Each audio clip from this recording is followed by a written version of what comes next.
खबर शामिल कंदासीं। नवाबशाह मां ब्यूरो चीफ तालिब हुसैन रिंद जे रिपोर्ट मुताबिक़ ज़िले इलेक्शन कमीशन ऑफिस शहीद बेनज़ीराबाद पारां वोटनि जी क़ौमी ॾींहं जे मौक़े ते आगाही रैली कढी वई।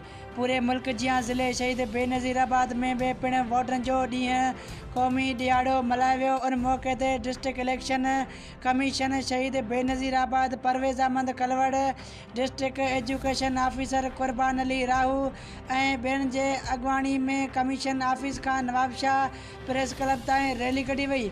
उन मौक़े ते अॻवान चयो त पूरी मुल्क में अॼु वोटनि जो क़ौमी ॾियारो मल्हायो पियो वञे, जंहिंजो मक़सदु वोटरनि खे पंहिंजे वोट जी अहमियत बाबति आगाही फ़राहम करणु ऐं उन्हनि जी हौसला अफ़ज़ाई करणु आहे त जीअं हू पंहिंजे वोट जो सही इस्तेमालु करे जमहूरी अमल जो हिसो बणिजी चूंडनि दौरान पंहिंजो जमहूरी हक़ इस्तेमालु करे सघनि।